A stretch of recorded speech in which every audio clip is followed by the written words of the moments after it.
एक मिनिट ऐक जरा. एक जा म्हणते ना मी, असून इथेच उभी आहे. निर्लज्ज मुलगी आहे. जा म्हणते ना. जा इथे उभी राहू नको. जा. ओरडून काही फायदा नाही. कॉक्रोच तिच्या टॉवेलवर आहे.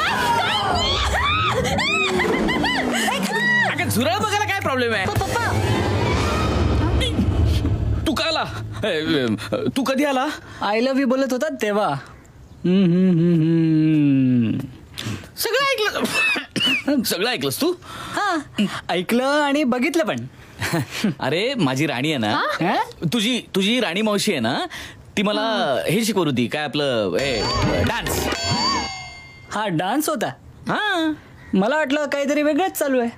वेगळं काय वेगळाच प्रकार होता डान्सचा. हा मम्मीला कळेल का?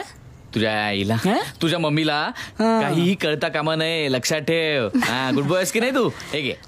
मोहन अजून जाते ना. तुझ्या बापाने वाटलेत. घे. ते सगळं ठीक आहे पप्पा, पण मी मम्मीशी खोटं बोलणार नाही. खोटं बोलणं पाप आहे. मग दे पैसे परत दे माझे. दे. खोटं बोलणं पाप आहे ना? दे ना. खोटं बोलणं पाप आहे ना? सांगून टाक सगळं तुझ्या मामाला. होते आमचा घटस्फोट. मग खूप पुण्य मिळेल तुला. दे पैसे दे. पैसे दे. पण मी मम्मीला हे प्रकरण सांगणारच. प्रकरण? मी कसलं प्रकरण? कोणतं प्रकरण? कुणाचं प्रकरण? काय चाललंय इथे?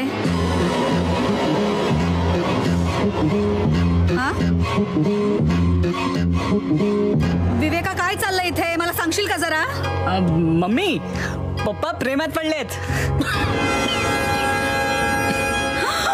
काय? दिल ना 1000. लग्नापूर्वी पप्पा एका मुलीच्या प्रेमात होते.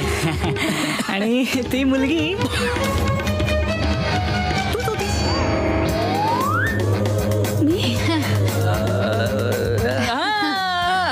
तुमचं काहीतरी चाललं. बरोबर दे. चला जेवायला जाऊया बाहेर. चला चला. तुम्ही आम्हाला जेवायला नेते बाहेर? नाही मस्करी करताय ना? अगं का करत मस्करी? तेवढ्यासाठी तर मी लवकर आलो. हो की नाही? चला चला चला चला चला जेवायला. चला चला.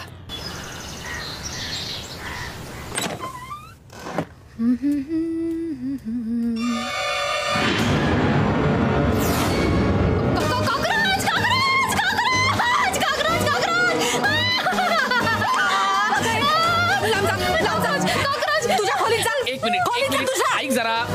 जा म्हणते ना मी, असून इथेच उभी आहे. निर्लज्ज मुलगी आहे. जा म्हणते ना. जा इथे उभी राहू नको. जा. ओरडून काही फायदा नाही. कॉक्रोच तिच्या टॉवेलवर आहे. अगं झुरळ बघायला काय प्रॉब्लेम आहे? मला या घरात माझी काय चूक आहे? मी आधीच सांगितलं होते. माझी सटकलेली आहे. अगं माझी काय चूक आहे? मला नकोय ती मुलगी माझ्या घरात. मला पेइंग गेस्टच नकोय. तिला सांग माझ्या घरातून आता निघून जा. अगं पण तिचं डिपॉझिट परत करायला लागेल. खर्च झाले पैसे माझ्याकडून. मग आता मी काय करू? पण मला ती मुलगी माझ्या घरात नकोय. मी आधीच सांगून